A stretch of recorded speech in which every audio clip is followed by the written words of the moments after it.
The security camera at Daniel Harrison's remote Montana cabin had captured over 30 visits from the same grizzly bear in just 2 months. What began as a concerning wildlife encounter had evolved into something that defied everything Daniel thought he knew about these powerful predators. As he reviewed the footage for the 100th time, the truth behind these visits would challenge not just his understanding of wild animals, but also what it meant to forge a connection across the seemingly unbridgeable divide between humans and the wilderness. Before we jump back in, tell us where you're tuning in from, and if this story touches you, make sure you're subscribed, because tomorrow I've saved something extra special for you. Daniel's cabin sat nestled among towering ponderosa pines in the Gallatin Range, about 20 miles from the nearest town of Pineridge. The timber structure, weathered by decades of Montana's harsh seasons, had become his sanctuary after walking away from his high-pressure career as a wildlife conservation attorney in Seattle 3 years ago. At 43, he had grown weary of fighting environmental battles in courtrooms and decided to experience the wilderness he had spent his career defending. The property, inherited from his uncle Roy, came with 5 acres of densely wooded land that bordered state forest. While not completely off-grid, the cabin's location meant that power outages were common, cell service was spotty at best, and unexpected visitors were rare. That's why the first appearance of the grizzly bear in early April had been so startling. Daniel had been away for 3 days attending a conservation conference in Bozeman when the initial visit occurred. He might never have known about it if not for the motion-activated security cameras he had installed after a break-in the previous summer. Upon returning home and checking the footage, a habitual precaution, he was stunned to see a massive grizzly wandering onto his front porch at 2:17 a.m., sniffing around his door before ambling back into the forest. "Jesus," he whispered, rewinding the footage. The bear was enormous, at least 7 feet tall, when it briefly stood on its hind legs to investigate a hanging bird feeder. Its coat was dark brown, with the distinctive silver-tipped fur that gave grizzlies their grizzled appearance. But what struck Daniel most was the animal's left ear, which appeared to be partially missing, giving it an asymmetrical look that would make future identification unmistakable. As a former conservation attorney who had specialized in cases involving the Endangered Species Act, Daniel knew grizzlies were protected and had been making a slow but steady comeback in parts of Montana. He had even helped litigate several cases that established stronger protections for their remaining habitat. But academic knowledge of bears was entirely different from having one explore your front porch. Consulting his well-worn copy of Bear, Behavior in the Northern Rockies, Daniel confirmed what he already suspected. April was typically when grizzlies emerged from hibernation, hungry and in search of food after months of winter dormancy. The bird feeder, which he had foolishly forgotten to take down before leaving, had likely attracted this particular visitor. Daniel immediately removed the feeder and made a thorough check of his property for anything else that might attract bears, securing his trash in the bear-proof container he should have been using consistently, moving the small freezer from his shed into the main cabin, and storing his outdoor grill in the garage after thoroughly cleaning it. "That should do it," he muttered, satisfied that he had eliminated any obvious attractions. This wasn't his first wildlife encounter since moving to Montana, though it was certainly the most concerning. He had shared his property with deer, elk, the occasional moose, and even a secretive mountain lion that he glimpsed only twice in 3 years. But grizzlies were different, powerful apex predators with unpredictable temperaments and tremendous destructive capability. The Montana Fish, Wildlife and Parks guidelines were clear. Do everything possible to avoid attracting bears to human habitations. Bears that became food-conditioned often ended up euthanized once they associated humans with easy meals. Despite leaving his career behind, Daniel remained committed to wildlife conservation, and the last thing he wanted was to be responsible for conditioning a bear to human presence. But despite his precautions, the bear returned 5 nights later. This time there was no obvious attractant. The massive grizzly, unmistakably the same one with the damaged left ear, wandered onto his property shortly after midnight, circled the cabin twice, and spent several minutes sitting on the bottom step of his porch, almost as if waiting for something. After about 15 minutes, it simply left, disappearing back into the darkness of the surrounding forest. Daniel was baffled. He checked his property again, this time with even greater scrutiny, but found nothing that should interest a foraging. A grizzly. He called the local wildlife management office and spoke with a ranger named Jesse Markham, who promised to send someone out to assess the situation. "Just stay clear if it comes back," she warned. "We've had increased grizzly activity this spring, but repeated visits to the same structure are unusual without some kind of food reward." 2 days later, Wildlife Officer Ben Crowley arrived to inspect Daniel's property. A tall man with a salt and pepper beard and the weathered complexion of someone who spent most of his life outdoors, Crowley walked the perimeter of the cabin and surrounding area with practiced efficiency. "You've done everything right," he concluded after an hour of careful inspection. "No obvious attractants, proper food storage, secure trash handling." He reviewed the security footage, his expression growing increasingly curious as he watched the bear's behavior. "That's not typical foraging behavior," he noted, pointing to the way the bear sat on the porch step. "Almost looks like." He trailed off, shaking his head. "Looks like what?" Daniel pressed. Crowley hesitated. "I was going to say, it almost looks like checking in on something, but that's not really how bears operate. More likely there's some scent or attraction we're missing." He made some notes in his official notebook. "One other thing, that bear has a tag." Daniel re-examined the footage and noticed what he had missed before.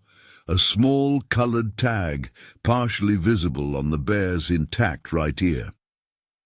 "We tagged a female matching this description last fall, about 15 miles from here. Bear 274, if I'm not mistaken. She had 2 cubs at the time." "I don't see any cubs in the footage," Daniel observed. "Preparing and narrating this story took us a lot of time, so if you are enjoying it, subscribe to our channel. It means a lot to us. Now back to the story." "No, and that's concerning. She should still have yearlings with her." Crowley's brow furrowed. "Keep your cameras running and call immediately if she shows up again, especially if you spot any cubs. In the meantime, carry bear spray if you're outside, particularly at dawn or dusk." After Crowley left, Daniel couldn't stop thinking about the bear's strange behavior and the missing cubs. Though he had moved to Montana partly to distance himself from the emotional toll of his conservation work, he found himself slipping back into research mode. He spent the evening reviewing scientific papers on grizzly behavior and calling former colleagues who specialized in large predator conservation. 3 nights passed with no bear sightings, and Daniel began to think the grizzly had moved on to more promising territory. But on the 4th night, his security alert chimed at 1:42 a.m., waking him from a deep sleep. Grabbing his phone, he pulled up the live security feed. The grizzly was back, and she wasn't alone. A small bear cub, likely a yearling from the previous spring, was limping alongside her. Even through the infrared night vision of the security camera, Daniel could see something was seriously wrong with the cub. It moved with obvious difficulty, keeping weight off its right front paw, and appeared dangerously thin compared to healthy. Cubs he had seen in documentaries. Daniel watched, transfixed, as the mother bear guided her injured offspring to the relatively sheltered area beneath his elevated porch. With surprising gentleness, she used her massive paws to arrange some fallen pine branches into a crude nest-like structure, then nudge the cub into this makeshift shelter. After the cub settled, she sat protectively nearby for nearly an hour before leaving alone, presumably to forage. The revelation struck Daniel with the force of physical impact. His cabin had become a safe haven where the mother bear felt secure enough to leave her injured cub while she searched for food. The behavior was unprecedented in his understanding of wild grizzlies, which typically kept their young with them at all times. Daniel's mind raced with questions and concerns. Was the cub sick or injured in a way that prevented it from traveling with its mother? Why had this particular location been selected as a safe refuge? Most importantly, what should he do now? The ethical and conservation implications were complex. Interfering with wildlife, especially protected species like grizzlies, was both illegal and potentially harmful. The standard protocol was clear: notify authorities and maintain distance. Yet watching the obviously suffering cub stirred something profound in Daniel, awakening the same protective instinct that had driven his career in conservation law. Dawn was breaking by the time Daniel finished reviewing the night's footage. He had watched the mother bear return shortly before 5 a.m., nudge the cub gently, and then lead it slowly back into the forest. The entire interaction challenged everything he thought he knew about bear behavior. After a few hours of fitful sleep, Daniel called Officer Crowley and described what he had witnessed. "This is unusual," Crowley admitted, the understatement evident in his tone. "Grizzlies don't typically use human structures as daycare centers." He was silent for a moment. "I'll need to consult with our bear management team. We might need to intervene if the cub is seriously injured." "What kind of intervention?" Daniel asked, suddenly concerned. "Standard procedure would be to tranquilize both bears, treat the cub if possible, and relocate them further from human habitation." Something about this solution felt wrong to Daniel. The mother bear had specifically chosen his cabin as a safe place.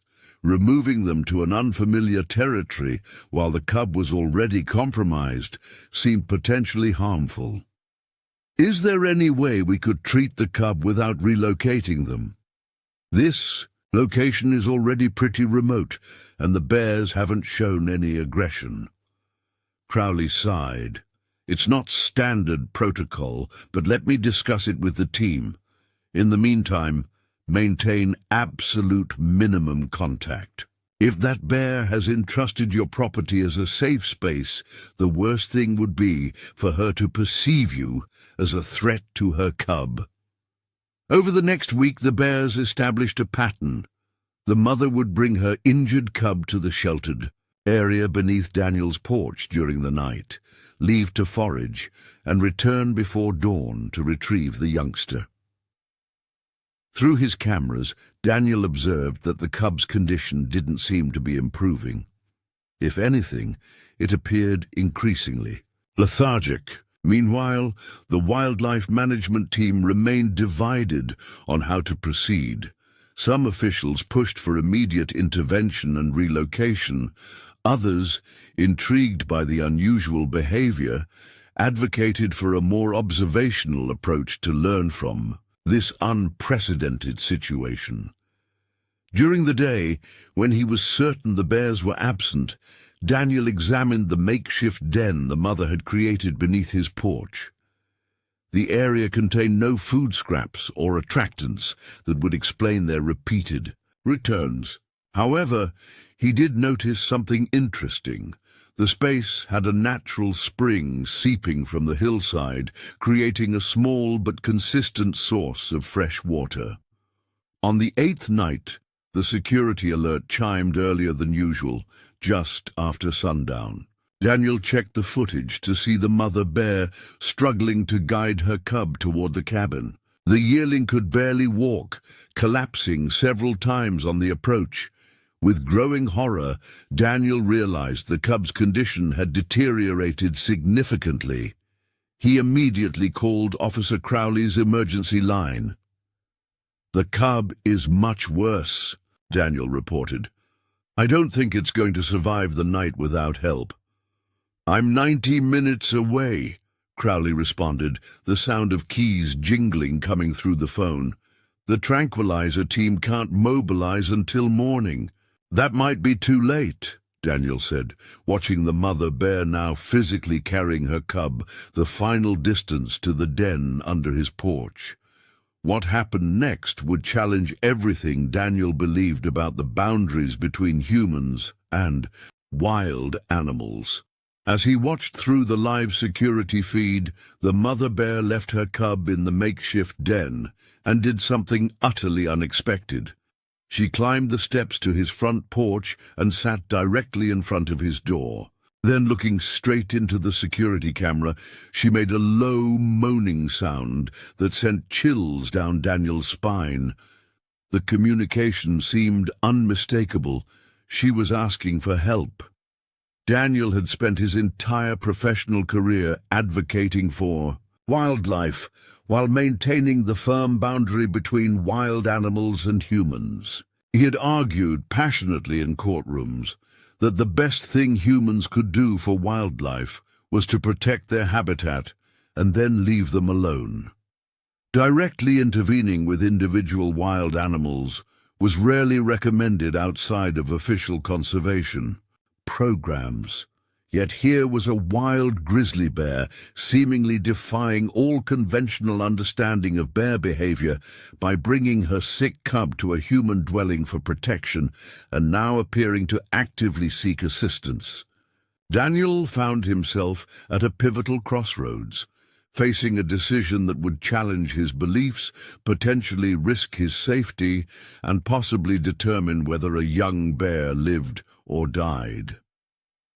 Everything he knew about bear safety and wildlife management, protocol told him to wait for the professionals, yet something deeper, an instinctive understanding that transcended scientific training, told him that waiting might mean losing the fragile trust this mother bear had placed in his doorstep.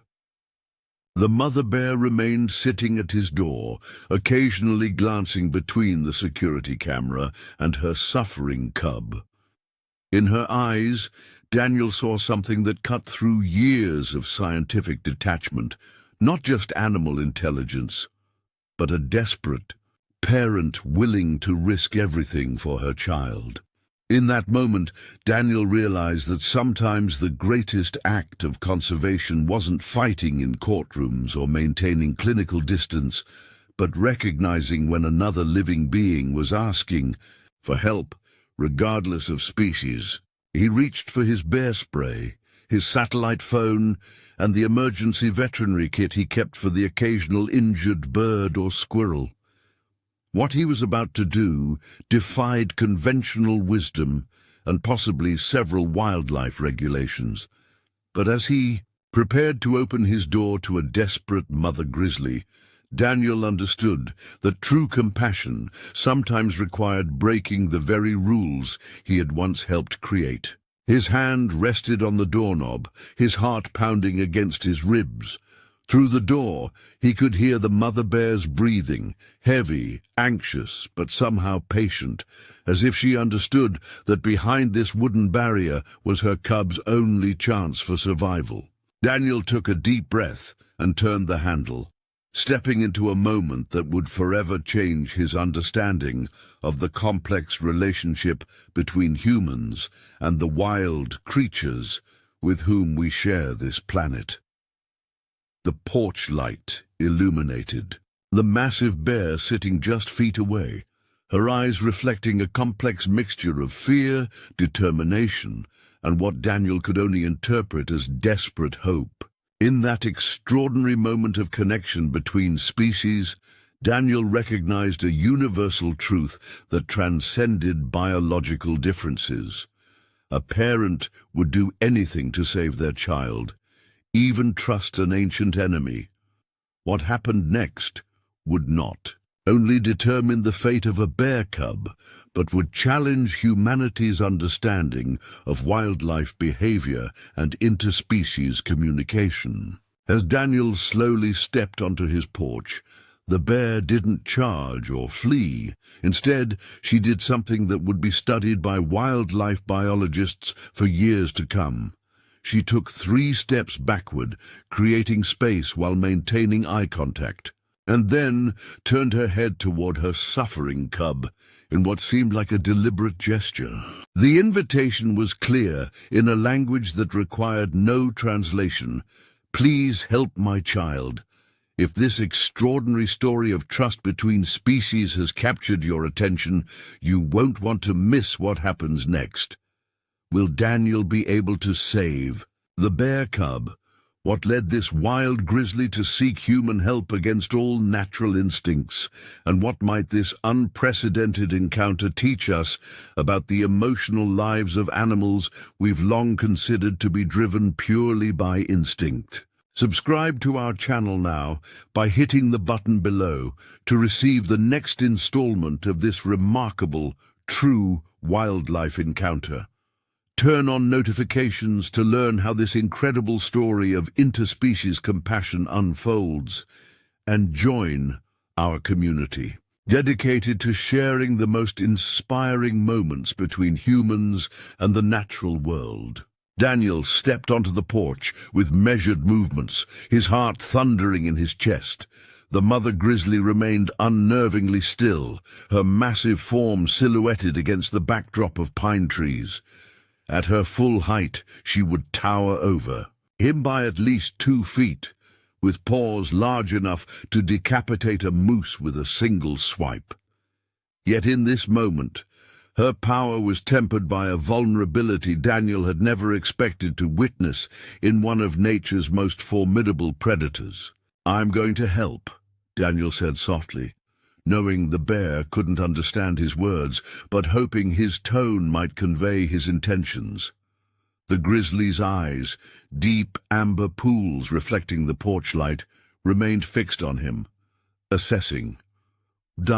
Exquisite slowness, Daniel moved toward the steps, maintaining eye contact while keeping the bear spray ready in his right hand. The mother bear backed up further, creating a clear path to the space beneath the porch where her cub lay.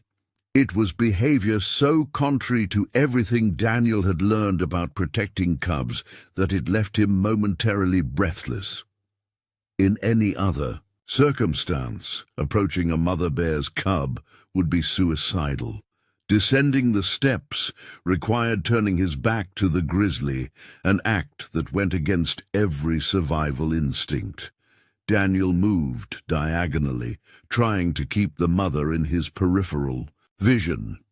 She followed at a distance, her massive head swinging between Daniel and her cub, her breathing audible in the still night air. When Daniel finally reached the makeshift den under the porch, the full gravity of the situation became clear. The yearling cub lay on its side, its breathing shallow and irregular. Even in the dim light, Daniel could see the cub's right front. Paw was grossly swollen, with angry red flesh visible through matted fur. The infection had clearly spread. The cub's body radiated heat that Daniel could feel without touching it. "Sepsis," he murmured, recognizing the systemic infection from his wilderness first aid training. Without treatment, the cub would be dead. By morning, the mother bear had positioned herself at the opening of the den space, effectively blocking any escape route. Daniel was now trapped in a confined area with a dying bear cub and its potentially deadly mother. The absurdity of his situation wasn't lost on him. After years of helping draft policies, advising people to avoid exactly this scenario, he had willingly placed himself in it. Daniel set down his emergency kit and slowly unzipped it. The sound caused the mother bear to huff sharply, a warning. He froze, then resumed with even more deliberate movements. Inside the kit were basic veterinary supplies he'd assembled over the years: gauze, antiseptic, bandages, and a limited selection of antibiotics intended for his own emergency use. "This won't be enough," he whispered, more to himself than the bears. The cub needed professional veterinary care, powerful antibiotics, probably surgery to clean the infected paw. What Daniel could offer was, at best, a temporary measure. Still, temporary was better than nothing. Working with the steady hands that had once served him well in college biology labs, Daniel prepared a solution of water and antiseptic. The cub was too weak to resist as he began cleaning the wound, revealing what appeared to be a deep puncture, perhaps from a porcupine quill or a sharp stick that had become severely infected. Throughout this process, the mother bear remained vigilant but continued her unprecedented restraint. She would occasionally make low, moaning sounds when her cub flinched in pain, but she never charged, never showed her teeth. It was as if some deeper understanding had temporarily suspended her natural instincts. After cleaning the wound as thoroughly as possible, Daniel applied a topical antibiotic and loosely bandaged the paw. The more critical intervention came. Next, he prepared an injection of the broad-spectrum antibiotic from his kit. It wasn't designed for bears, and he had no way of calculating proper dosage, but he estimated based on the cub's weight compared to a human. "I'm sorry, this will hurt," he told the cub as he administered the injection. The young bear barely responded, too weak to fight back.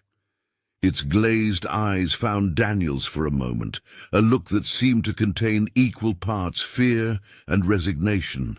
Throughout this impromptu veterinary procedure, Daniel spoke continually in a low, soothing voice, partly to calm the bears, partly to calm himself. He explained each step as though the animals could understand, described his hopes that the antibiotics would reduce the infection enough for professional help to take over in the morning. After doing everything possible with his limited supplies, Daniel carefully packed up his kit. The cub was still in critical condition, but at least now it had a fighting chance to survive until wildlife officials arrived. The true challenge now lay in extracting himself from beneath the porch without triggering the mother bear's protective instincts. Daniel moved with glacial slowness toward the opening where she stood guard. For a terrifying moment, she didn't move, her massive form blocking his exit completely. Then, with what almost seemed like deliberate intent, she backed away just enough to create a narrow pathway. Daniel emerged from beneath the porch, his legs nearly buckling with the release of tension. The mother bear watched him, her expression unreadable in the darkness. With careful steps, he backed toward his cabin door, never turning away from the magnificent predator that had, against all natural law, allowed him to touch her vulnerable offspring. Only when he reached his door did Daniel realize he was drenched in sweat despite the cool night air. His hands shook as he fumbled for the doorknob. Just before stepping inside, he looked back at the mother bear, who remained positioned near her cub, watching him with those intelligent amber eyes. "Help is coming," he promised, then retreated into the safety of his cabin. Inside, Daniel immediately called Officer Crowley, who answered despite the late hour. "You did what?" Crowley's voice crescendoed when Daniel explained what had transpired. "I know it was against protocol." "Against protocol? Harrison, it was borderline suicidal. That bear could have killed you in seconds." "But she didn't," Daniel countered. "She specifically sought help. I can show you the footage." Crowley's heavy sigh carried through the phone. "I'm bringing a team first thing tomorrow. Don't, and I cannot stress this enough, don't go near those bears again before we arrive." After ending the call, Daniel uploaded the security footage to his computer. Watching the encounter from this detached perspective was surreal. The footage clearly showed the mother bear's unusual behavior, the direct approach to his door, the deliberate eye contact with the camera, and most strikingly, her controlled restraint while Daniel treated her cub. It was past 3 a.m. when Daniel finally collapsed into a chair near the window, emotionally and physically drained. Outside, he could see the mother bear had returned to her cub beneath the porch. She lay curled protectively around the yearling, occasionally lifting her head to scan the surroundings with alert eyes that reflected the moonlight. Despite his exhaustion, sleep eluded Daniel. His mind replayed the encounter, questioning his interpretation of the bear's behavior. Had she truly been seeking his help, or was he anthropomorphizing, projecting human motivations onto animal behavior? It was a criticism often leveled at amateur wildlife observers, and something Daniel had been careful to avoid in his professional work. Yet no conventional explanation of bear behavior could account for what he had witnessed tonight. The deliberate approach to his door, the restrained allowance of his proximity to her cub, the apparent communication through body language, these actions suggested a level of cognitive reasoning previously undocumented in wild grizzlies. Dawn was breaking when Daniel noticed movement outside. The mother bear was attempting to rouse her cub. Daniel held his breath as he watched the yearling struggle to its feet, noticeably steadier than the previous night. The antibiotics appeared to be having some effect.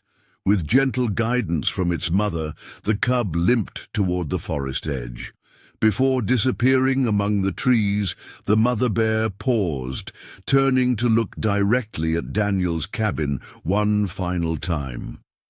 The moment lasted only seconds, but it seemed to contain a depth of communication that transcended species barriers. When Officer Crowley arrived 3 hours later with a wildlife veterinarian and 2 other rangers, Daniel showed them the footage and led them to the now empty den beneath his porch. Dr. Elaine Matsura, the veterinarian, examined the discarded bandage Daniel had applied. The infection was severe based on these traces. That cub was definitely in critical condition. And you're absolutely certain the mother bear deliberately approached your door after leaving the cub in the den? Crowley asked, reviewing the footage for the 3rd time. "See for yourself," Daniel replied, pointing to the screen. "She looks directly into the camera, sits down, and waits. If that's not deliberate communication, I don't know what is." Dr. Matsura's expression was thoughtful. There have been scattered reports of bears displaying unusual cognitive capabilities, but documented cases of interspecies assistance seeking are extraordinarily rare. "So you believe me?" Daniel asked. "I believe the footage," she replied carefully. "What I find most compelling is not the bear's approach to your door, which could have multiple explanations, but her restraint while you treated the cub. That defies typical protective behavior." The wildlife team spent the day setting up trail cameras and collecting samples from the den area. They found paw prints that confirmed the bear's identity, bear number 274 and one of her cubs from the previous spring. The rangers established a perimeter around Daniel's property and prepared tranquilizer equipment in case the bears returned. As evening approached, the officials retreated to a safe observation distance, leaving Daniel alone in his cabin with strict instructions to remain inside, regardless of what happened. The anticipation was palpable as darkness fell. Just after midnight, the security alerts chimed. Daniel and the wildlife team watched via live feed as the mother bear emerged from the forest, her injured cub following with markedly improved mobility. They approached the cabin with the same deliberate intent as before, heading straight for the den beneath the porch. Officer Crowley's voice came through Daniel's phone. "We're moving in to tranquilize them. The cub needs proper medical attention." "Wait," Daniel urged. "Let me try something first."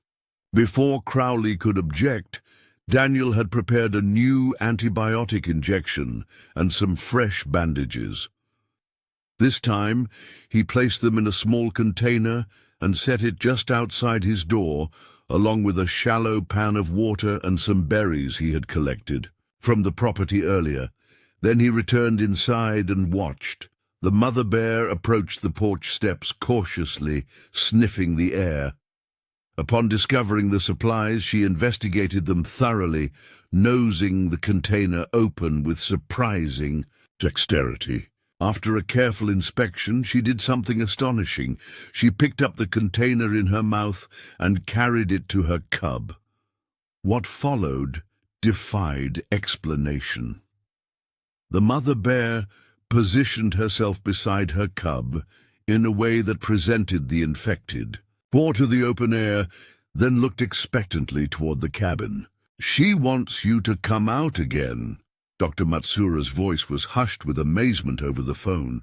"That's not possible," Crowley objected. "Bears don't think that way." But the mother bear's behavior suggested otherwise. When no one emerged from the cabin, she made the same moaning sound Daniel had heard the previous night, her eyes fixed on his door. "I'm going out there," Daniel decided. "Absolutely not," Crowley countered. "We can't risk—" "Look at her," Daniel interrupted. "She's waiting for me. She remembers that I helped before." Before further objections could be raised, Daniel had stepped onto his porch. The floodlights illuminated the scene as he slowly descended the steps, antibiotic injection ready. The wildlife team watched in stunned silence as history repeated itself, the mother bear maintaining a respectful distance while Daniel treated her cub, applying fresh bandages and administering another dose of antibiotics.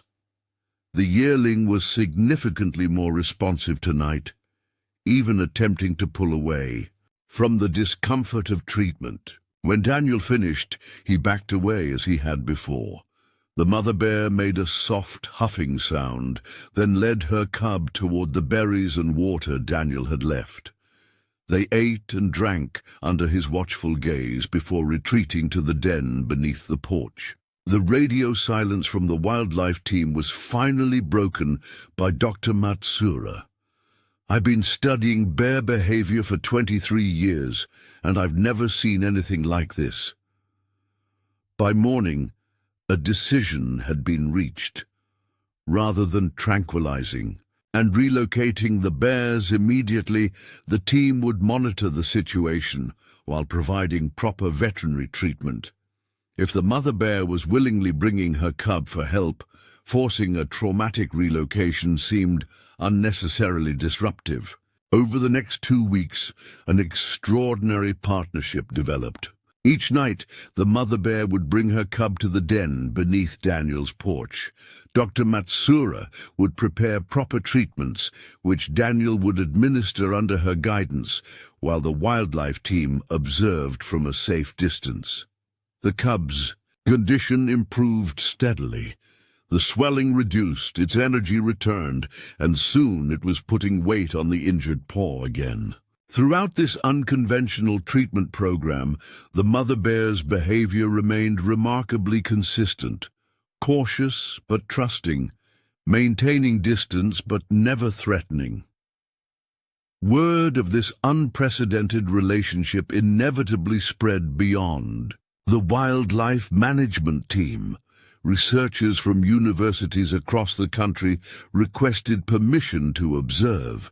Conservation organizations caught wind of the story and began asking questions. A few locals, hearing rumors of the bear whisperer, attempted to approach Daniel's property, but were turned away by rangers maintaining a perimeter. Daniel found himself in an unexpected position. The former attorney who had left his career to escape public attention was now at the center of a wildlife behavioral study that could potentially rewrite understanding of ursine cognition. The implications extended beyond this single case. If bears were capable of this level of reasoning and trust, how might it affect conservation policies and human-wildlife conflict management? As the cub neared full recovery, Daniel faced a bittersweet reality. Success would mean the bears would no longer need to visit his cabin. Part of him, a part he was reluctant to acknowledge, had grown attached to these nightly encounters. There was something profound in being trusted by one of nature's most powerful and typically human-averse creatures. On what would prove to be their final visit, the mother bear and her cub appeared just after sunset. The yearling had grown noticeably in the weeks of treatment, its coat glossier, its movements energetic and playful. When Daniel approached to check the nearly healed paw, the cub showed typical wild behavior for the first time, backing away with a wary huff. "That's actually a good sign," Dr. Matsuura commented through Daniel's earpiece. "The cub is displaying appropriate caution toward humans again." The mother bear watched this interaction with what Daniel could only interpret as satisfaction. The infected paw that had once threatened her cub's life was now almost completely healed. Their nightly visits to this human dwelling would no longer be necessary. As if understanding this conclusion, the mother bear approached Daniel more closely than she ever had before. She stopped just a few feet away, her enormous presence making Daniel's breath catch. For a long moment, they regarded each other, human and bear, two species with an ancient history of conflict, briefly connected through an act of compassion that defied conventional understanding. Then, with deliberate movements, the mother bear turned away. Her cub followed as she led the way toward the forest edge. At the tree line, she paused, looking back one final time. The moonlight caught her amber eyes, and in them Daniel saw something that would stay with him forever. A wild intelligence that humans had perhaps underestimated for centuries. The bears disappeared into the darkness of the forest, leaving Daniel standing alone on his property, forever changed by the encounter. In the months that followed, the story of Daniel and the bears became the subject of scientific papers, documentary, proposals, and spirited debates among wildlife experts. Some dismissed the interaction as an anomaly or questioned Daniel's interpretation of events. Others saw it as evidence of previously unrecognized cognitive abilities in grizzlies. For Daniel himself, the experience prompted a return to conservation. work, though in a different capacity than before. He established a research foundation dedicated to studying interspecies communication and cognitive abilities in large predators. The security footage of his encounters with bear, 274, became cornerstone material in presentations about reconsidering human-wildlife relationships. Occasionally, trail cameras would capture images of a female grizzly with a distinctive damaged ear traveling with a healthy juvenile bear along the forest edge of Daniel's property. They never approached the cabin again, having no need for human intervention once the crisis had passed. But their occasional presence felt to Daniel like a reminder of a promise kept, a trust honored. One autumn evening, as Daniel sat on his porch watching the sunset paint the Montana sky in brilliant oranges and purples, he reflected on what his extraordinary encounter had taught him. Beyond the scientific implications, beyond the conservation applications, there was a simpler truth. Compassion could transcend the boundaries between species, creating connections in unexpected places. The traditional view of wilderness as something entirely separate from humanity, a perspective Daniel had once firmly held, had been complicated by the amber eyes of a mother bear who had trusted a human with her most precious responsibility. Perhaps the relationship between humans and wildlife was not as straightforward as either total separation or domestication. Perhaps there was a middle path that honored both the wildness of animals and the capacity for understanding between species. As darkness fell and the stars emerged above the pines, Daniel thought about the mother bear somewhere in the forest with her now healthy cub. He hoped she was teaching the yearling everything it needed to know about surviving in the wild, including the complex legacy of interactions with humans, both the dangers and, in rare cases, the possibility of help.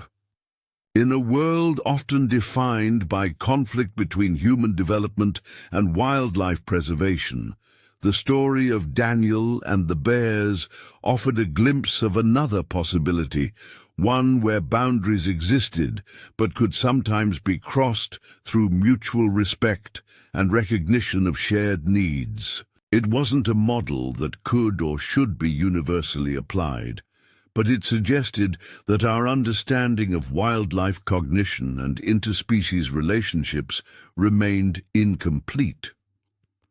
For Daniel, the most profound legacy of those extraordinary weeks was not the scientific attention or the career redirection, but the moment when the mother bear had looked back from the forest edge one final time. In that gaze was a recognition that transcended the traditional barriers between human and wild, a connection forged through vulnerability, trust, and compassion that challenged the very definitions of wilderness and humanity that Daniel had once held immutable. Has this remarkable story of trust between species touched your heart?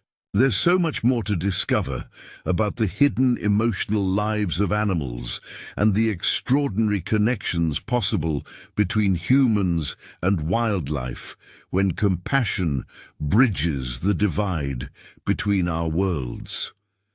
Subscribe to our channel now to join a community dedicated to sharing these exceptional moments of interspecies understanding.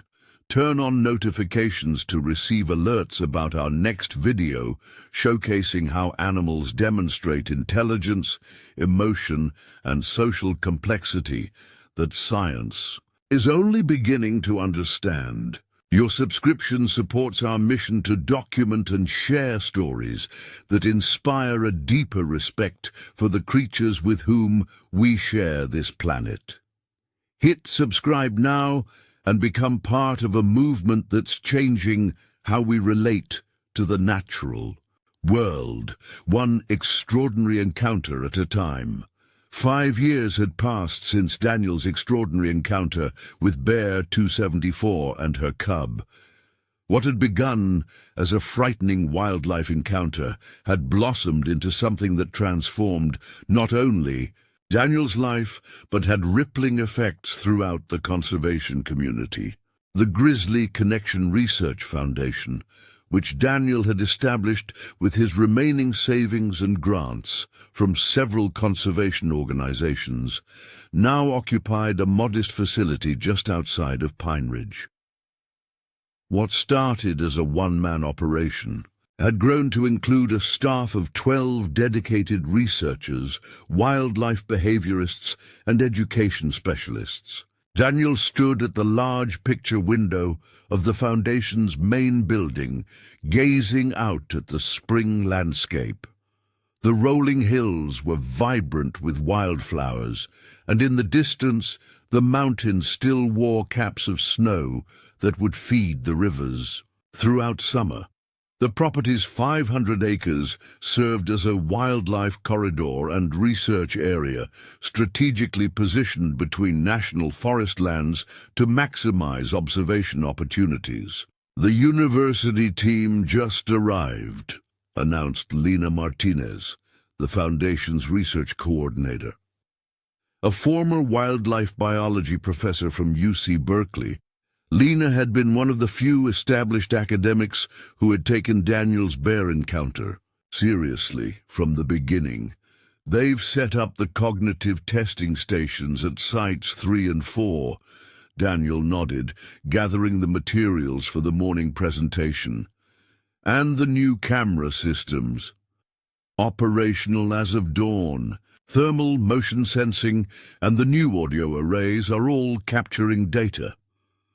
The Foundation's work had evolved from simply studying the specific case of Bear 274 to a broader investigation of cognitive capabilities and communication patterns in large predators. Today's visit from researchers at the University of Wyoming's Animal Cognition Department represented a significant expansion of their work. The testing of specially designed problem-solving stations that might provide quantifiable data on grizzly intelligence. As Daniel prepared to meet with the university team, he paused at the wall of photographs near his office. The central image, enlarged and framed, showed the mother bear looking back from the forest edge on that final night 5 years ago. Technical analysis had confirmed what Daniel felt intuitively. Her gaze was directed precisely at him, not randomly into the distance or at the cabin itself. That deliberate final connection had become something of a symbol for the Foundation's mission. Despite the professional success of the Foundation and the scientific recognition of his work, Daniel's personal relationship with Bear, just 274, remained the most profound experience of his life. Trail cameras occasionally captured images of a female grizzly with a damaged left ear traveling with a now-adult male bear along the ridgeline that bordered his original property. Daniel had purchased the cabin outright after the encounter, unable to leave the place where something so extraordinary had occurred. Now, that property served as his private residence, while also functioning as a remote research station for the Foundation. The original security cameras had been supplemented with state-of-the-art wildlife monitoring systems, but Daniel had kept the simple setup that had recorded the initial encounters. Some technologies, he felt, carried emotional significance beyond their technical specifications. The presentation to the university researchers went smoothly, with Daniel sharing both the emotional narrative of his encounter and the quantifiable data they had gathered in the years since. Dr. Alicia Montgomery, the lead cognitive researcher, seemed particularly intrigued by the video footage. What strikes me most isn't just the assistance-seeking behavior, remarkable as that is, she commented, replaying the sequence of the mother bear approaching Daniel's door. It's the clear evidence of what we call theory of mind, the bear's apparent understanding that you possessed both the capability and potentially the inclination to help her cub. That requires a mental model of another species' capabilities and intentions, which conventional wildlife biology would suggest is beyond a bear's cognitive capacity, added her colleague, Dr. James Chen. Conventional understanding has its limitations, Daniel replied. We've documented 17 separate cases of apparent, deliberate communication attempts by large predators toward humans in the 5 years since we established the foundation. Not all as dramatic as my experience, but the pattern is becoming difficult to dismiss. After the meeting, Daniel took the research team to the monitoring stations they had established along game trails frequented by bears emerging from hibernation. Spring was a critical data collection period, with hungry bears more motivated to engage with the problem-solving stations that contained food rewards accessible through increasingly complex mechanisms. As they hiked along the forest edge, Daniel felt the familiar sense of connection to this landscape that had become his home. He had traded the confrontational approach of environmental litigation for direct research and education, yet found himself making perhaps an even greater impact.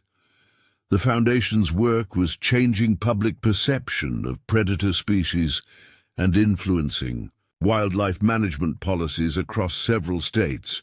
"We've got fresh tracks," called Lena, pointing to distinctive grizzly paw prints in a muddy section of trail. "Large adult, based on the size, passed through early this morning." Daniel examined the tracks with practiced eyes, moving east to west, probably heading toward the berry patches in the valley. Dr. Montgomery looked impressed. "You can read direction from these?" The deeper impression on the leading edge of the paw indicates the bear's momentum, Daniel explained. You start to notice these details when tracking becomes part of your daily life. The group continued their inspection of the monitoring stations, making adjustments to cameras and ensuring the problem-solving devices were properly baited. These specialized contraptions, designed by mechanical engineers in collaboration with cognitive scientists, required bears to perform sequential actions to access food rewards, pulling levers, rotating components, or removing barriers in a specific order. What had most surprised researchers was how quickly some bears figured out these challenges, and more significantly, how knowledge seemed to spread through the local bear population.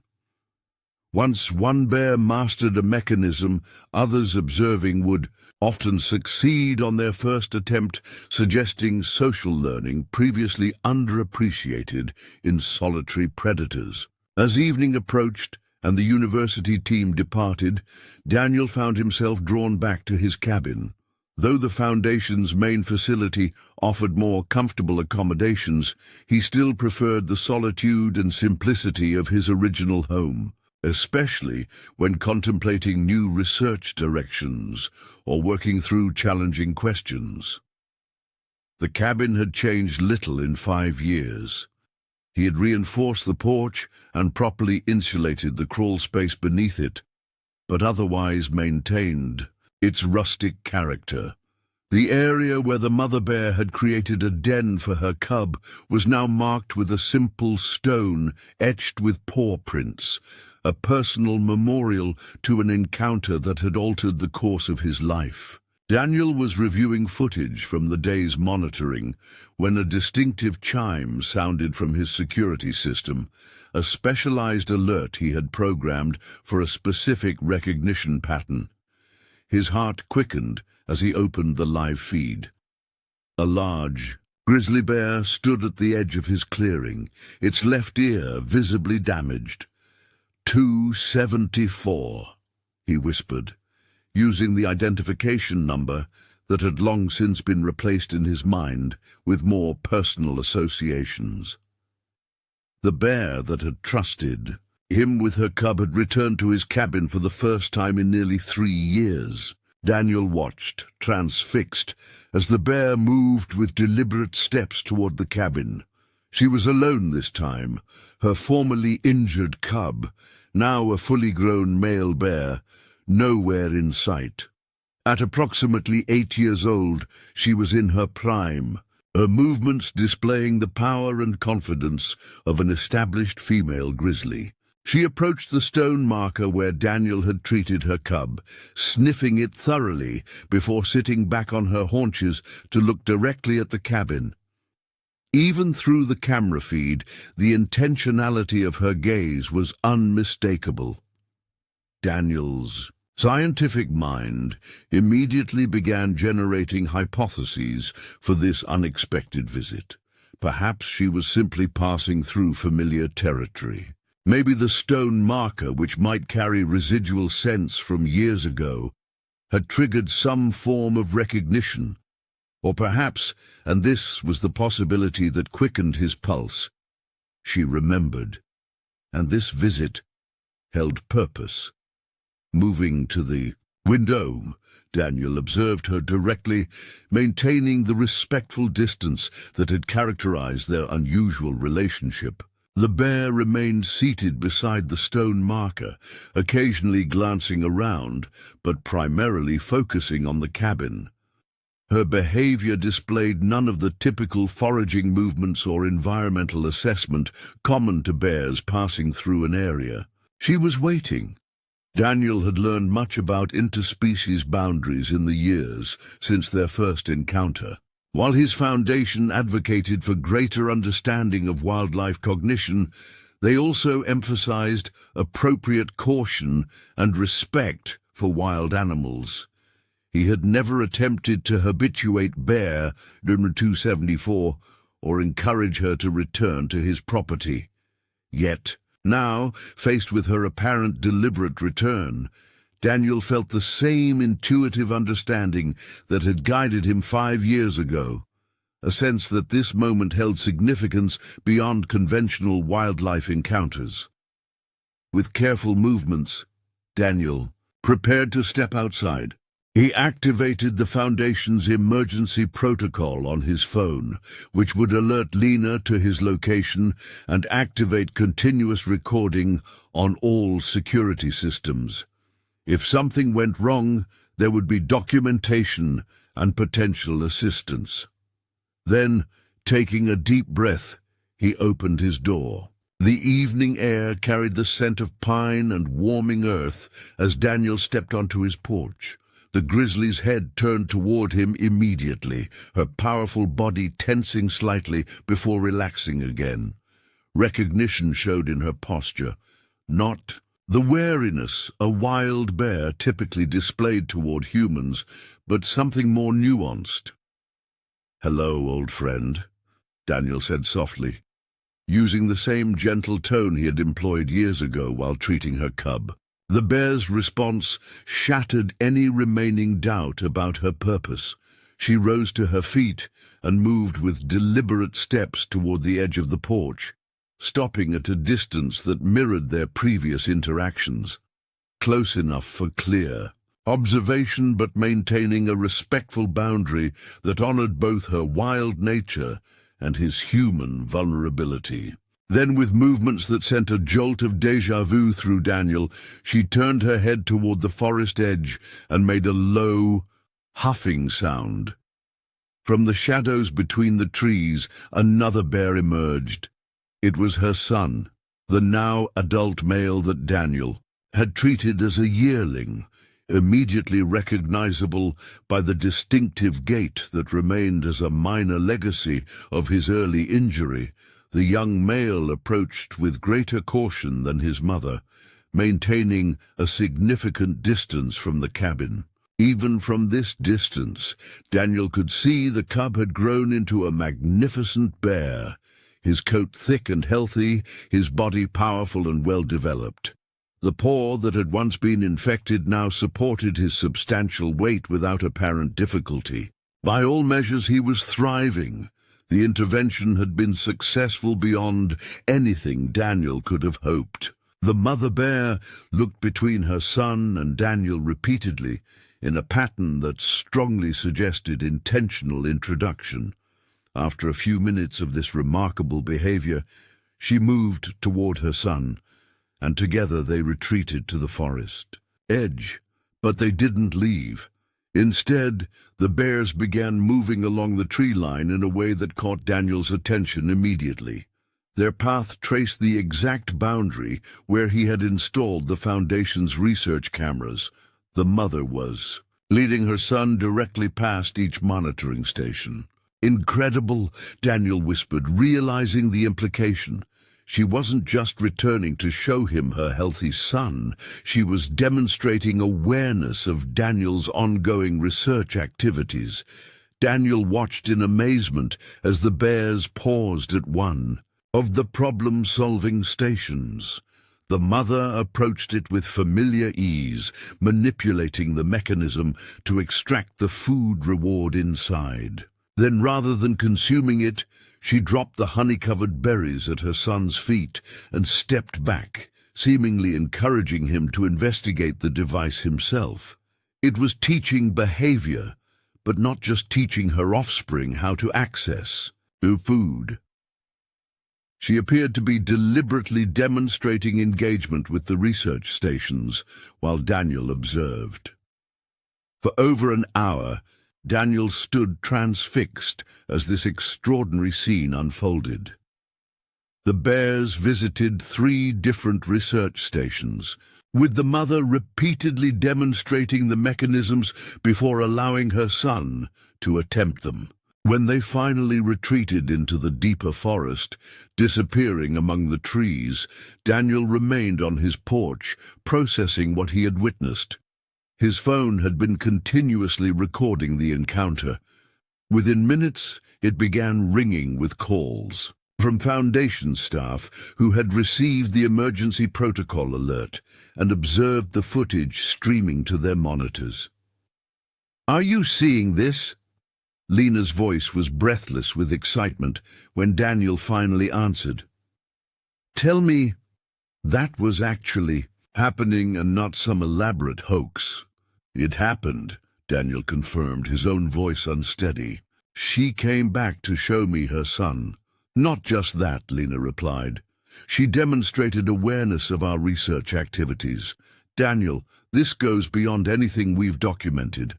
A wild grizzly bear not only remembering a specific human who helped her, but understanding enough about his subsequent activities to deliberately interact with research equipment while he observed. This is revolutionary." The implications were staggering. The encounter suggested levels of cognitive sophistication, memory retention, and interspecies awareness that far exceeded conventional understanding of bear intelligence. More profoundly, it hinted at the possibility of genuine communication, not through language, but through shared experience and demonstration.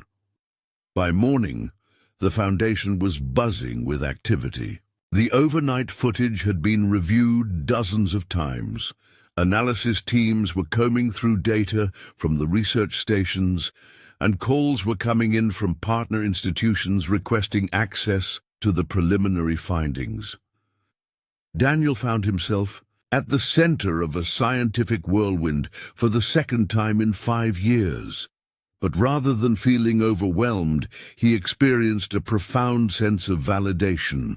What had begun as an isolated, seemingly anomalous encounter had revealed itself as part of a more complex reality, one where the boundaries between human and animal intelligence were more permeable than previously understood. In the days that followed, The Foundation established additional monitoring systems around the property, hoping the bears might return.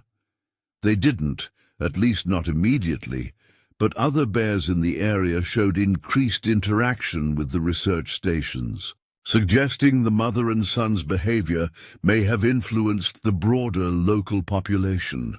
3 weeks after the remarkable reunion, Daniel was working late in his office when Lena burst through the door, tablet in hand. "You need to see this," she said, placing the device in front of him. The screen showed footage from a camera positioned deep in the national forest, nearly 15 miles from Daniel's cabin.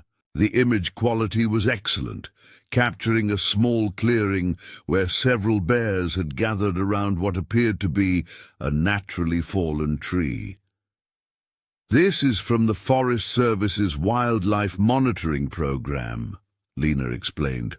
"They shared it because they thought we might be interested in the social behavior, but watch the bear that enters at the 2-minute mark."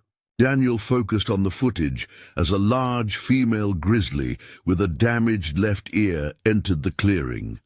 Bear 274. She approached the fallen tree where 2 younger bears were attempting to access something beneath it, likely insect larvae or honey, from a disturbed bee nest. What happened next caused Daniel to lean forward in disbelief. Rather than simply joining the food-gathering activity, the mother bear began manipulating branches and smaller logs in the debris, creating a lever-like mechanism reminiscent of the Foundation's problem-solving stations. She then demonstrated its use to extract food from beneath the larger log, after which the younger bears mimicked her technique. "She's teaching them," Daniel whispered. "Using principles similar to our research tools, but applied to a natural scenario." "Exactly," Lena confirmed. "This looks like knowledge transfer." She learned concepts from interacting with our research stations and is now applying those principles in the wild and sharing them with other bears.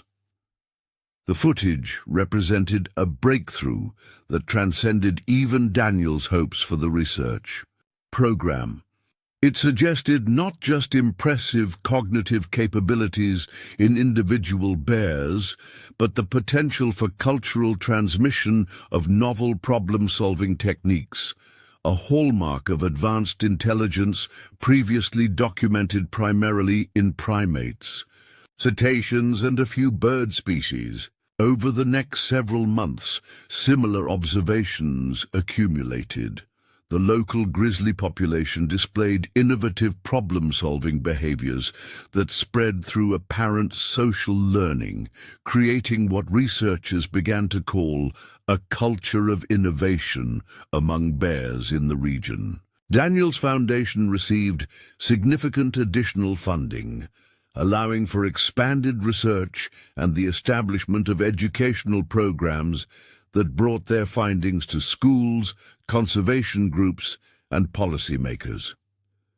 The story of Daniel and Bear W274 became a cornerstone of these presentations, humanizing the research in ways that connected with audiences beyond academic circles. 1 year after the mother bear's return visit, Daniel stood before a crowded auditorium at a major conservation conference. On the screen behind him was the now famous image of Bear Farker 274 looking back from the forest edge on the night her cub was healed. What began as a moment of crisis, a desperate mother seeking help for her dying cub, has evolved into something that challenges our fundamental understanding of wildlife cognition, Daniel told the audience. The question is no longer whether some animals possess advanced intelligence and communication capabilities, but how we have failed to recognize and honor these capabilities in our approach to conservation. He advanced to the next slide, showing the mother bear demonstrating the research station to her grown son.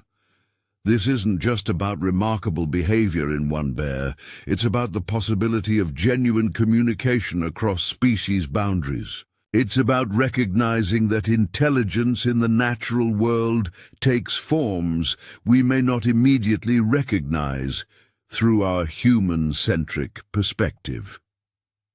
Daniel paused, looking out at the faces of scientists, conservationists, policymakers, and students who had gathered to hear about the Foundation's work. For centuries, we've approached wildlife conservation through a lens of separation, protecting animals by creating boundaries between their world and ours. That approach has value, particularly in preserving habitat. But the lesson of bear 274 suggests another dimension is possible. Conservation through connection, through recognizing and honoring the intelligence and agency of the creatures with whom we share this planet. The presentation concluded with footage from the Foundation's most recent discovery, evidence of bears adapting tools for specific purposes, using sticks to extract food from difficult locations and rocks to break open tough food sources. This behavior had spread through the local population in patterns that strongly suggested intentional teaching and social learning. After the conference, as Daniel prepared to return to Montana, he received a message from a ranger in Glacier National Park. Attached was a photograph taken by a hiker's trail camera. The image showed a female grizzly with a damaged left ear standing at the edge of a meadow, looking directly at the camera with that same intentional gaze that Daniel had come to know so well. The message read simply, "Thought you might like to know she's doing well. Your work is changing how we approach wildlife management throughout the region. Whatever happened between you and this bear created ripples that are still expanding." Back at his cabin, Daniel sat on the porch where it had all begun, watching the sunset paint the Montana sky in brilliant hues. In the distance, the mountains stood silhouetted against the fading light, their slopes home to creatures whose inner lives and capabilities humans were only beginning to comprehend. The stone marker where he had treated a dying bear cub 5 years ago caught the last golden rays of sunlight. Daniel had added a simple inscription to it in recent months, "To understanding across boundaries." That understanding had grown far beyond what he could have imagined on the desperate night when a mother bear sought his help. It had expanded into a research program that was transforming wildlife conservation practices, an educational initiative that was inspiring a new generation of conservation leaders, and most profoundly, a new perspective on the relationship between humans and the natural world.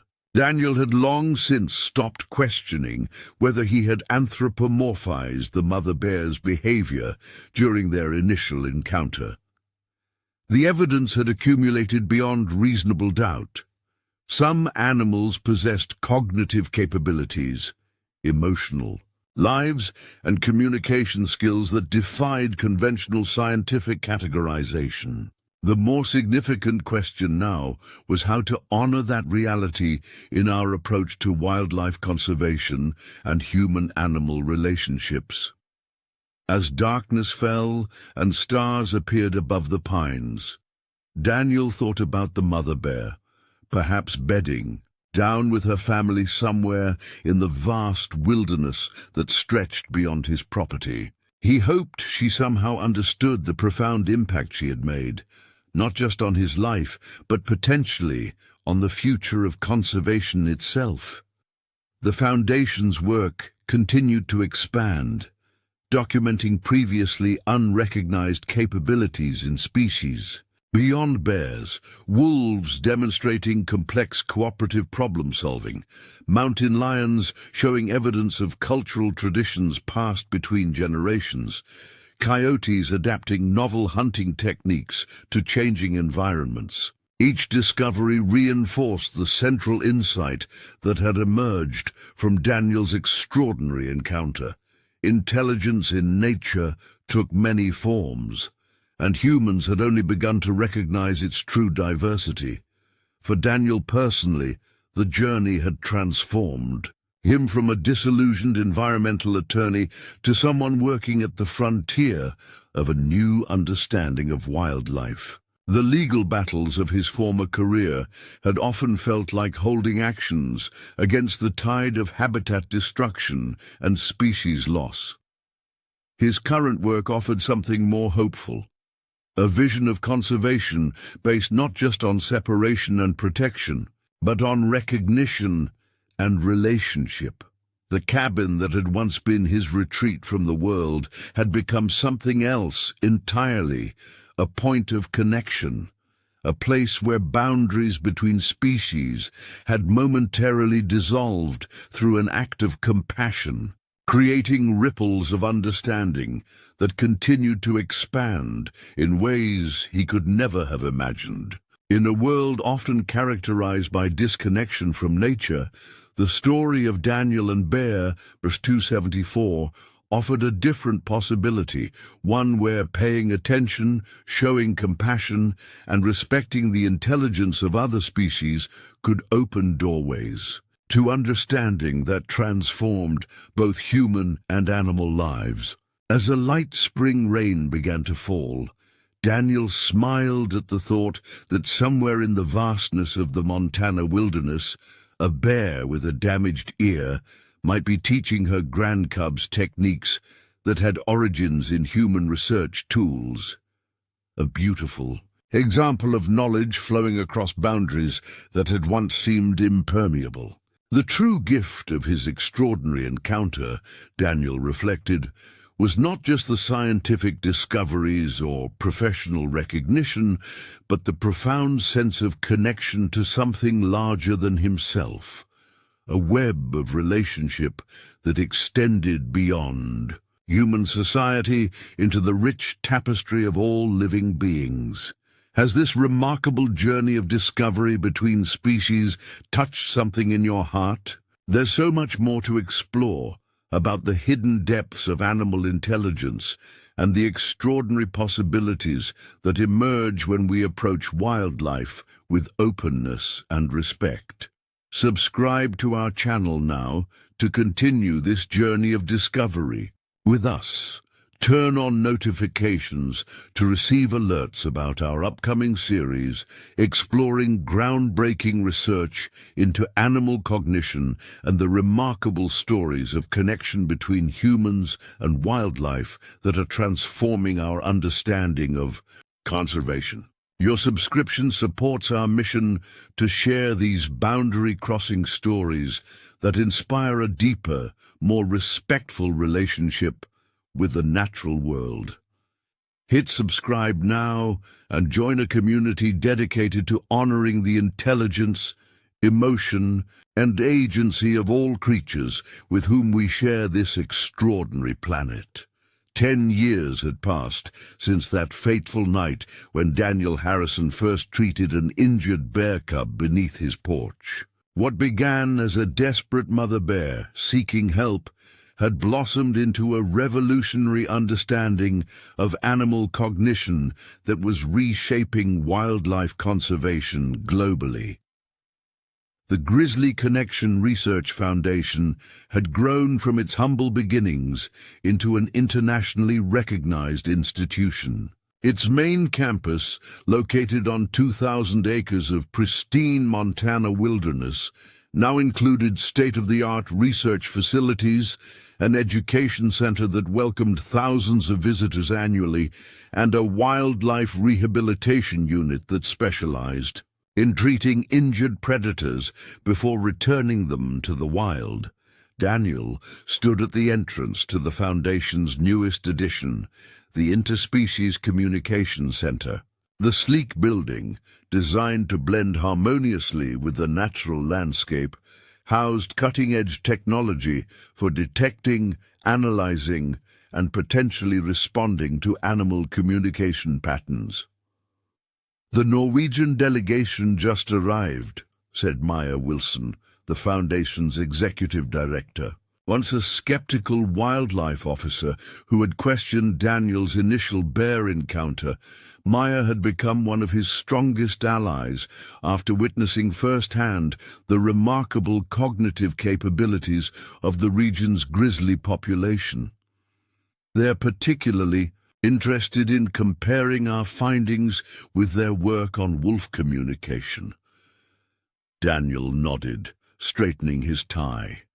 At 53, his appearance had changed since those early days in the remote cabin. His once dark hair now showed distinguished silver at the temples, and fine lines around his eyes spoke to years spent in outdoor observation. Yet his eyes still held the same intensity, the same sense of wonder that had characterized his first encounter with Bear Dr. 274. "I'll meet them in the conference room. Has Dr. Matsura finished setting up the demonstration?" "Already," Maya confirmed, "and Lena asked me to tell you that there's been another sighting. The Forest Service cameras captured it yesterday evening." Daniel's heart quickened. Though scientific rigor remained the Foundation's cornerstone, he never lost the personal connection to the bear that had started it all. Now in her late teens, approaching senior years for a wild grizzly, Bear Dapper 274 had become something of a legend in conservation circles. Her remarkable problem-solving abilities and apparent understanding of human research activities had been documented in dozens of peer-reviewed studies. More significantly, she had become the matriarch of what researchers now called the Gallatin innovators, a population of grizzlies exhibiting tool use, teaching behaviors, and problem-solving capabilities that far exceeded previously documented ursine cognition. What had begun with one bear's desperate attempt to save her cub had evolved into a cultural revolution among the local bear population. After greeting the Norwegian researchers, Daniel led them through the Foundation's main research facilities. The visitors watched with fascination as footage played on large screens, showing bears utilizing tools, teaching techniques to younger generations, and engaging with increasingly complex research stations designed to test cognitive boundaries. "What you're witnessing," Daniel explained, "challenges the conventional understanding of isolated intelligence in non-human species. The Gallatin bears aren't just individually smart, they've developed what we now recognize as cultural transmission of knowledge. Techniques discovered by single bears, spread through the population, are refined over generations and adapt to changing circumstances." Dr. Elsa Bjørnsen, the lead Norwegian researcher, studied the displays with professional intensity. The implications extend beyond bears, of course. If these capabilities exist in ursids, what might we discover in other species previously dismissed as operating primarily on instinct? "Exactly," Daniel agreed. "That question has become central to our expanded research. We've documented similar patterns emerging in local wolf packs, mountain lion family groups, and even among the region's ravens. The more we look with the right lens, the more we find evidence of complex cognition and cultural development." The morning's presentations flowed into a field demonstration where the Norwegian team observed the Foundation's latest research stations, devices designed to test sequential reasoning, symbolic understanding, and rudimentary arithmetic capabilities in wild bears. As they returned to the main campus for afternoon discussions, Daniel's phone chimed with a message from the security team. He glanced at it discreetly, then excused himself from the group. "Maya will continue the tour," he explained. I need to check on something at the West Observation Post. 15 minutes later, Daniel stood beside Luis Ramirez, the Foundation's security chief, watching a live feed from cameras positioned along the property's western boundary. She arrived about 20 minutes ago, Luis explained, pointing to the distinctive figure of Bear 274 moving deliberately along a ridge. But that's not why I called you. Look who's with her. Daniel leaned closer to the screen, his breath catching. Accompanying the aging matriarch was a younger female bear, likely one of her daughters from a recent litter, and two small cubs. But most surprisingly, the adult male bear that trailed slightly behind them was immediately recognizable as her son, the once injured cub Daniel had treated a decade ago. 3 generations, Daniel murmured, and they're all traveling together. That's highly unusual social behavior for grizzlies. Luis nodded. That's not the only unusual thing. They're following the exact route of our new research corridor, the one we haven't even activated yet. Somehow, she knows. The research corridor was the Foundation's most ambitious project yet. A 5-mile stretch of forest equipped with sequentially placed cognitive testing stations designed to track how bears transferred knowledge from one challenge to the next. The locations had been selected just weeks ago, with construction completed days earlier. None of the stations had been baited yet. The official activation was scheduled for the following month. Yet Bear 274 was leading her family directly from one station to the next, investigating each with obvious interest, before continuing to the next location, almost as if conducting a preliminary inspection. I need to get out there, Daniel decided. Daniel, they're wild bears, Luis reminded him gently. Even with your history, I'll maintain appropriate distance and safety protocols, Daniel assured him, but this is unprecedented. I need to observe it directly. 30 minutes later, Daniel positioned himself in an observation blind near Station 4 of the research corridor. Through high-powered binoculars, he watched as the bear family approached. The aging matriarch moved, with the slight stiffness of her years, but retained the purposeful intelligence that had distinguished her from the beginning. What happened next astonished even Daniel, who had spent a decade documenting remarkable bear behavior. At each station, Bear 274 demonstrated to her daughter and grandcubs how to investigate the structures, using her paws to explore the mechanisms that would eventually dispense food rewards when activated. Though no rewards were currently available, she went through the motions with precise movements that suggested she understood the purpose of each component. Even more remarkably, when they reached Station 4, the adult male, her son who Daniel had saved, took over the demonstration. He approached the complex apparatus and manipulated its components in the exact sequence that would be required to receive rewards, despite never having encountered this specific design before. Daniel watched in awe as knowledge passed not just between mother and offspring, but across 3 generations of a bear family that, according to conventional understanding, should not have been traveling together at all, much less engaging in coordinated problem-solving demonstrations. When the bears eventually moved on, Daniel remained in the blind, processing what he had witnessed. Each new discovery raised new questions, opened new possibilities for understanding and connection. What other remarkable capabilities might exist in the minds of creatures we had dismissed as operating primarily on instinct?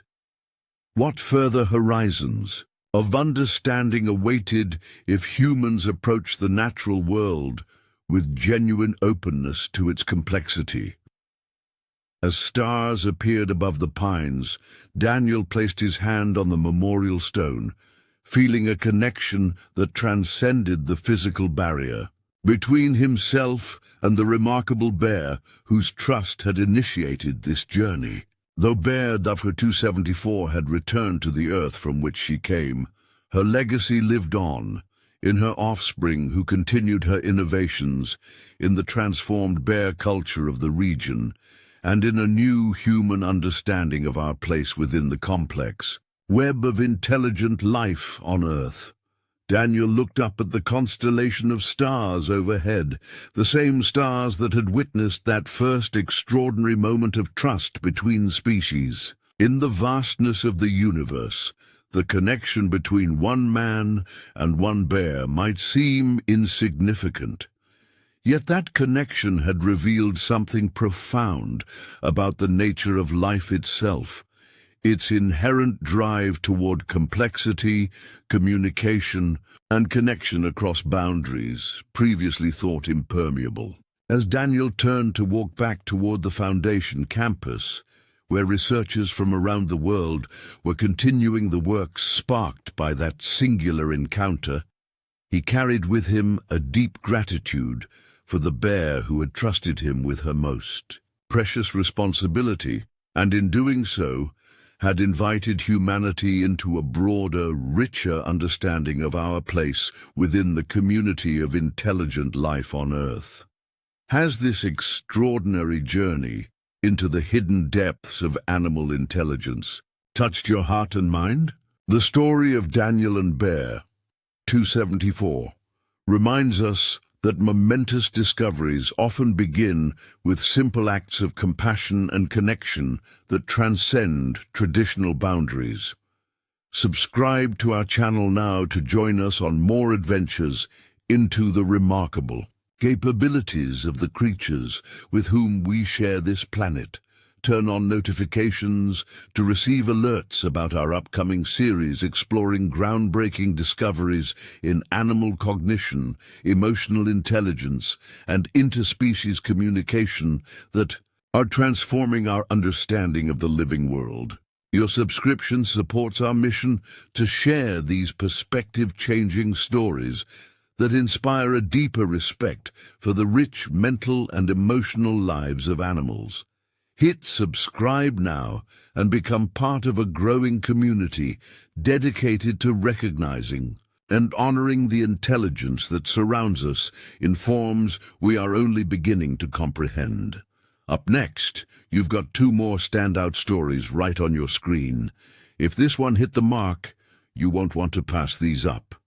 Just click and check them out. And don't forget to subscribe and turn on the notification bell so you don't miss any upload from us.